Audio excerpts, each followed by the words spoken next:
Maryland's defense proved that it's one of the best units in the entire Big Ten.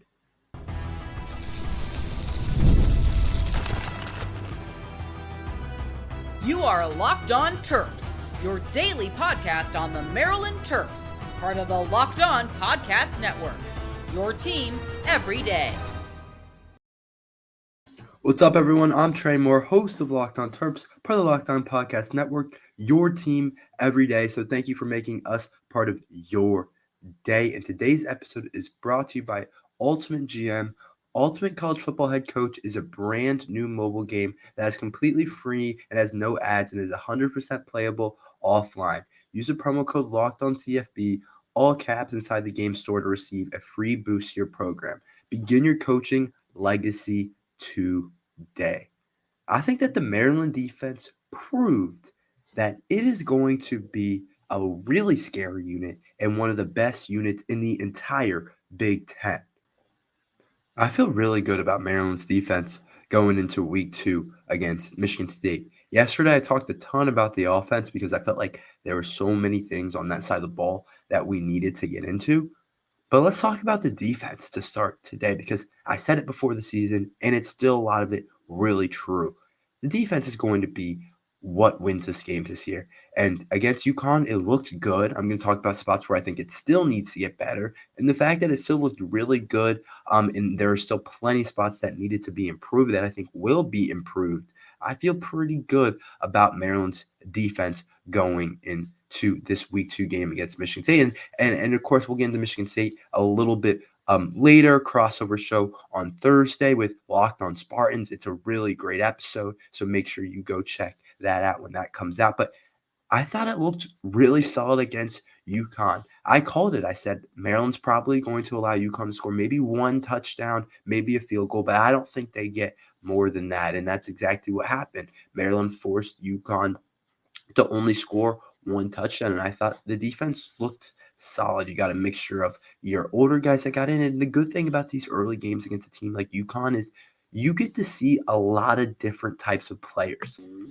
You get to see your young guys go out there. You get to see your veteran guys. You get to see a lot of different guys because of just how many guys play in a game like a UConn type of game, just because we're up so much. But I still think that this defense can be one of the best in the Big Ten and a top 30 unit in the entire country. I think that the fact that we only forced UConn to score 7 points, while I still think that things weren't completely clicked, I think is a really good sign. And when I think about the defense, I think when I go through position group and start naming guys everywhere, I'm like, okay, the pieces of the puzzle are there. The pieces of the puzzle to have the best unit under Coach Locksley. Like, this has a chance to be the best unit that Coach Locksley has had on defense, and Coach Williams, our defensive coordinator, has coached on defense. And I think that it will be. And what I saw against UConn was a team that a defense that played well. It played good. Was it great? Were there things that I still think need to get better? Yeah, but I do think there was a lot of good stuff going on for Maryland's defense. And so I think that when I think that the back end, we have two special talents. I think Glendon Miller is a special talent.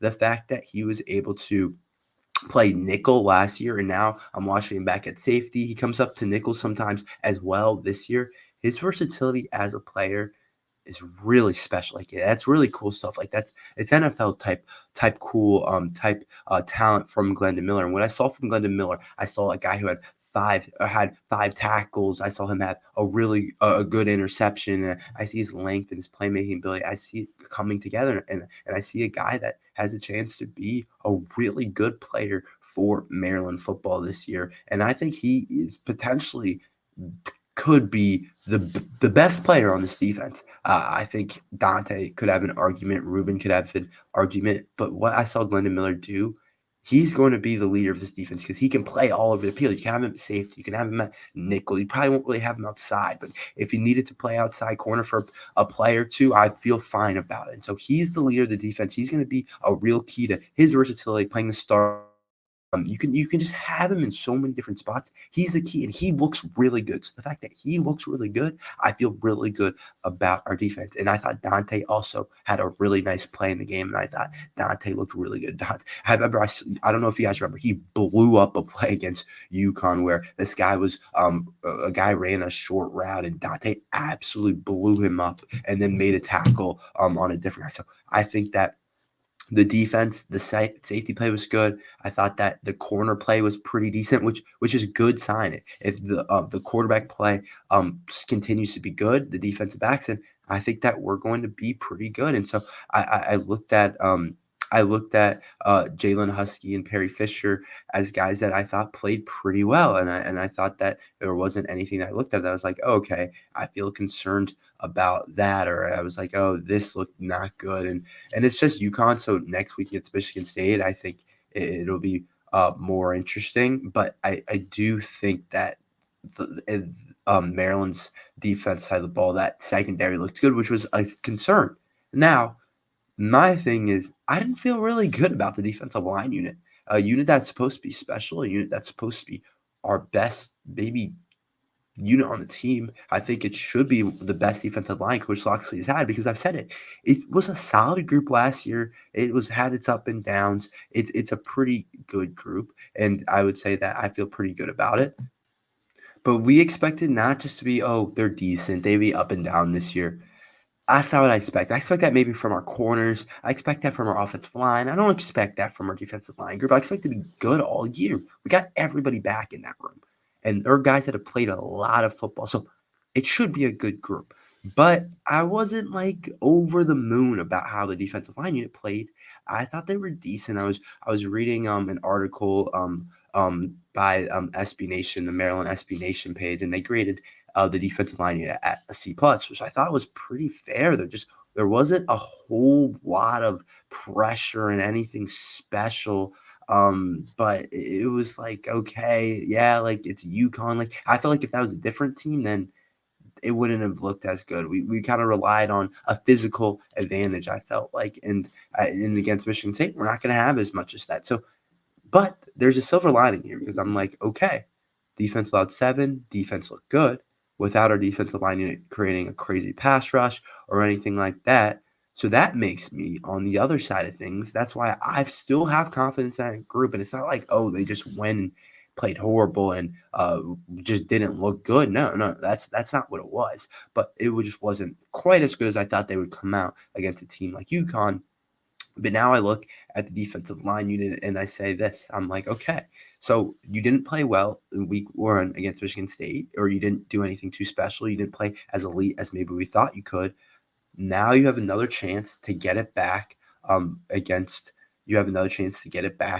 against week 2 against Michigan State. And I think that's why I feel like this is one of the best defenses in the Big Ten, because other spots can pick up for a poor showing from a spot. Like the linebackers, I thought weren't great, but I thought Glendon and Dante Trader made up for that in the back end. And when the back end might not be as good, I think the defensive line unit can be really good. And so when I look at it and I look at all the guys up front, when I look at guys in the back end and the linebacker room, really talented players on the Maryland football team on the defensive side of things, it's just putting it all together. And so, yeah, at times the defensive line unit might have to pick up the cornerback room. And when Perry Fisher isn't playing well, we're going to need Tommy King Basote to play better, or Quayshawn Fuller to play better, or vice versa, whatever the case is. But I think at the end of the day, you wanted it to click all at once. You want the defensive line unit to be playing well. You want Data and Glendon to be having a really good game. And I think that's why I think it is going to click. It might take a couple of weeks, but I think that will lead Maryland to have a really successful season on the defensive side of the ball. And I think it's going to be one of the better units in the entire Big Ten, in my opinion. We'll see exactly how it goes, but I feel really good about Maryland's defensive line, or Maryland's defense and the defensive line unit. I think the defensive line unit will step up next week, but the defense looked good. The defense looked good. Only allowed 7 points. UConn was definitely having trouble moving the ball, but again, it's UConn. So how much stock can we really put into that? I'll be honest, not a lot. But I still do think that this unit is going to be one of the best units in the Big Ten. Coach Loxley's best unit yet. And I think we're a defensive-led team, and I'm excited to see what the defense can do week 2 against Michigan State team that's coming off of a struggling type of weird win against FAU. So we'll see exactly how it goes. But I still do think that when this defense clicks all at once, watch out. Tai Felton has a chance to do something really special this year. I will talk about that after this ad from Ultimate GM.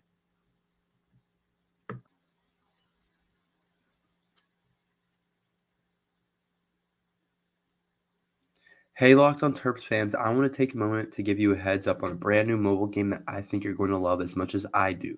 Ultimate College Football Head Coach. In this amazing game and simulation, you get to step in the shoes of a head coach and lead your college football program to glory. Can you imagine actually being the head coach of the Locked On or Maryland team, from recruiting players and hiring coaching staff to overseeing training camps and handling school scholarships? You control every crucial detail of your program. It's all in your hands. You'll be able to handle the pressure. And here's what I really love about the game. You are responsible for calling offensive plays during the games. Your strategy will not only determine the success of your football program, but will shape the future and legacy of your program.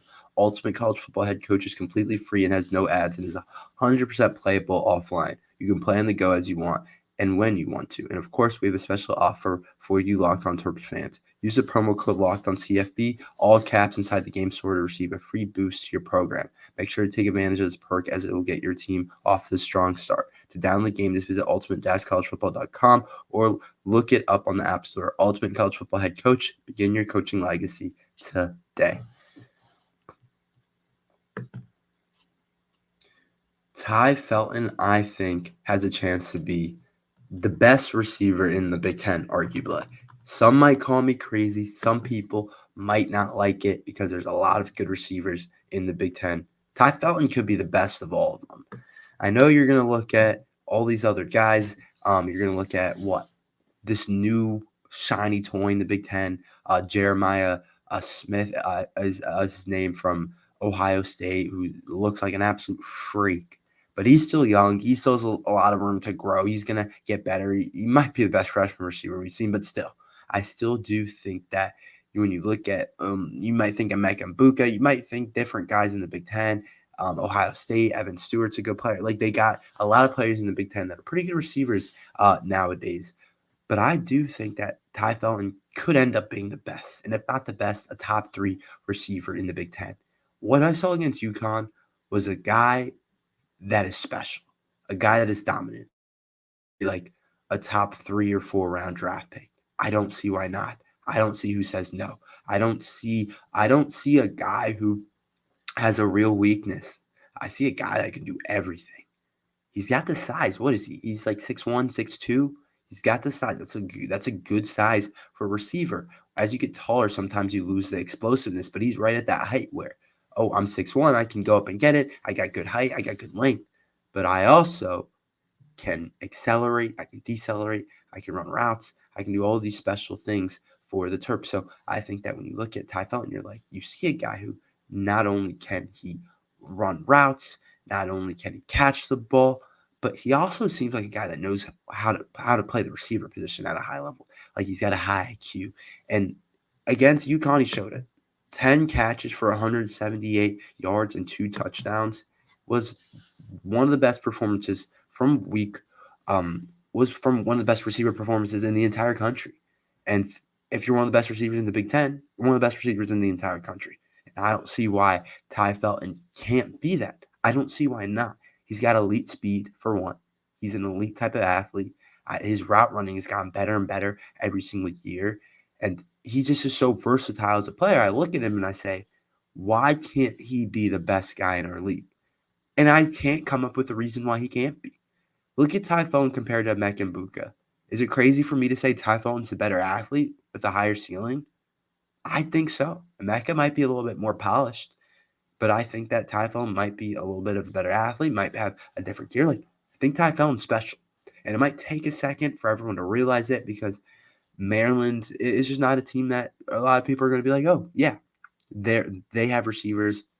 But even though we've done a really good job with receiver play and getting a lot of different receivers, but they might not look at Tai and say, yeah, he's the guy that we need to talk about, a guy that we're going to bring up in these types of conversations. But I'm bringing it up for those people because I think that he deserves to be in the conversation for best receiver in the Big Ten, and he's setting himself up for an all Big Ten, like first team, second team type of season. It's game 1 against UConn, and I need to slow down, but you know what? Look what he did last year. And that was with Jayshon Jones in the lineup. That was with Caden Prather in the lineup. And he still had a really good season last year. 48 catches for 723 yards, 6 touchdowns. That's a really good year with 2 other receivers next to him that are also really high level. And this year, the focus is going to be him. And here's another reason why I think he can be the best in the Big Ten. Look at what Billy Edwards did. Billy Edwards wanted to throw him the ball. That's Billy Edwards' favorite target. I wasn't sure going into the season who Billy Edwards' favorite target was. I was hoping that it would be Tai and Caden, and it was in the first game. I don't want it to be like Roman Hemby and checking it down, or I don't want it to be like that. I want it to be our outside guys because those are our best playmakers in the receiving position. Yeah, you can get it to Roman Hemby. Yeah, get it to our tight ends. But I want it to be Tai Felton a lot of the time. And Billy Edwards had a rapport there with Tai Felton that I didn't know we were going to have. I didn't know Billy Edwards was going to connect with Tai Felton like that, where he was going to have 10 catches for 178 yards. We saw a play where he broke out of 2 tackles and took it to the house. One of the best plays you'll see this year. And when you start the year with 178 yards, it just puts you at a spot where, oh, okay, here's a guy that's going to be in 1,000-yard type of receiver. Like, I think he has that type of ability and 2 touchdowns. Like, why can't he be 1,000 for 10 touchdowns? Especially with starting the year like this. I can't see why not. And the thing is, I hope Billy Edwards plays well, and I hope that he doesn't struggle. But let's say Billy Edwards starts to struggle and things start to look not as good. Well, then just get the ball to Tai Felton in the screenplay. Just figure out a way to get the ball to Tai. And my only concern with it is teams are going to focus in on him because of how special the players. Teams are going to start to double him. But I think I was just reading something from an NFL, a guy that works, I think it was for The Athletic, who does a lot of the pre-draft evaluation and those types of things. And he said Tai Felton was a prospect that a lot of people don't know about, but is going to be a really good player and could be a guy to, or is a guy to watch on NFL draft boards. I'm telling you now before the wave starts hitting and everybody looks at him and it doesn't, and it's not the same. I'm telling you before, because he's going to be a key week 2 against Michigan State if he can make a couple of big plays. And then my last point is Maryland's doing an awesome job developing these receivers. Tai Felton's the guy that came in as a freshman, nothing crazy as a recruiter or anything like that. They kept working with him every single year, has just gotten better. 5 receptions in 2021, 19 receptions in 2022, 48 in 2023, and he's already starting this year off with a bang. So really props to the Maryland staff for allowing a guy to improve, allowing a guy to be in the system for a while, and I think that is really cool. Some of the Maryland young guys looked really good for the Terps and could potentially have impacts on the team this year. I'll talk about that after this ad from 5 Hour Energy.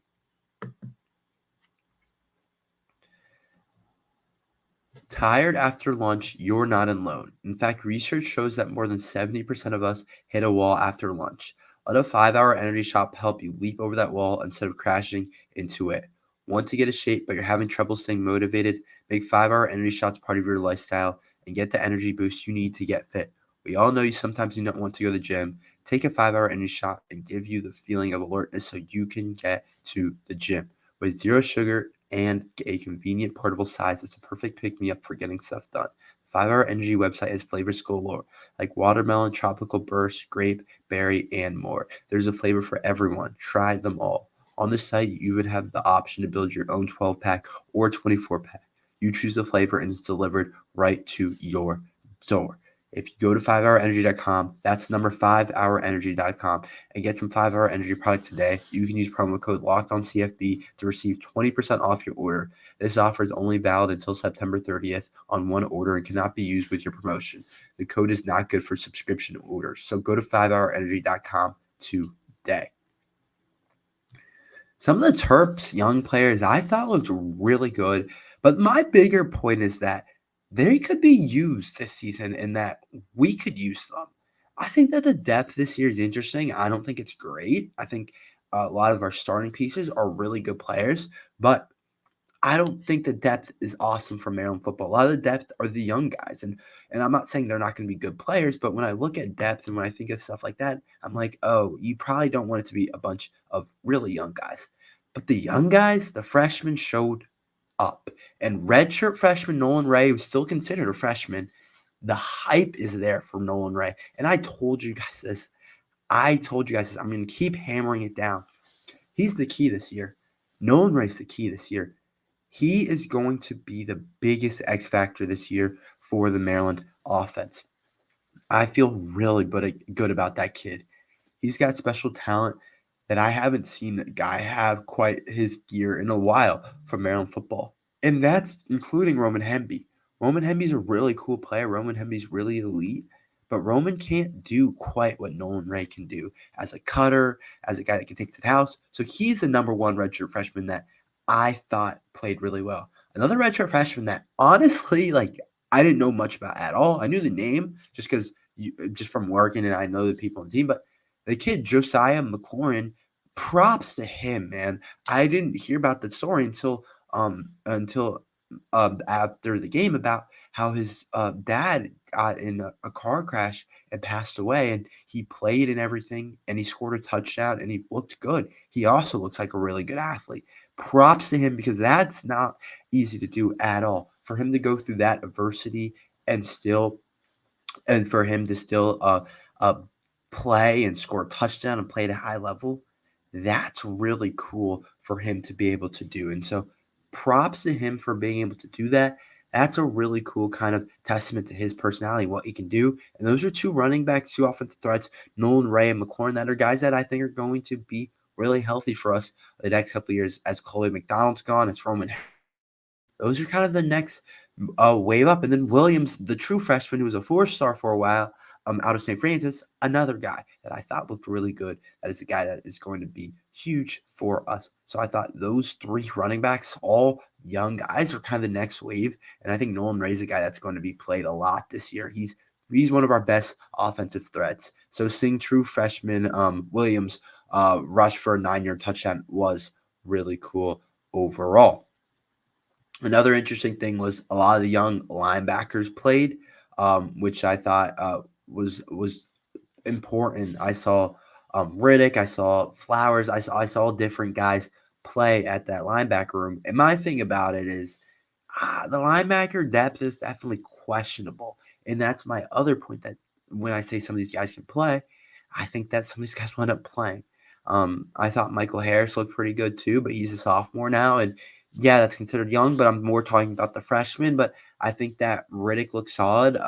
I'll definitely have to just keep seeing more. But when I look at that linebacking core, I'm like, okay, Wheatland and Hippolyte, yeah, good players, are starting players. And then you go Harris next and Wingate for sure. But when you fill it out, you might need Riddick to play. You might need some of these other guys to play. So I think it's interesting, the fact that that they not interesting, but I thought it was important for them to get into the game and play a lot. And so I think that's going to be a storyline. And then I thought in the back end, I thought Braden Lee looked pretty good. I mean, this is a really small sample size, and it's a team that couldn't really throw the ball. So it's all kind of taken with a grain of salt, to be completely honest. But I thought he looked good, and he's a guy that injury in the corner room, he might be next up. 4-star player. We'll see how they do the rotation against Michigan State next week.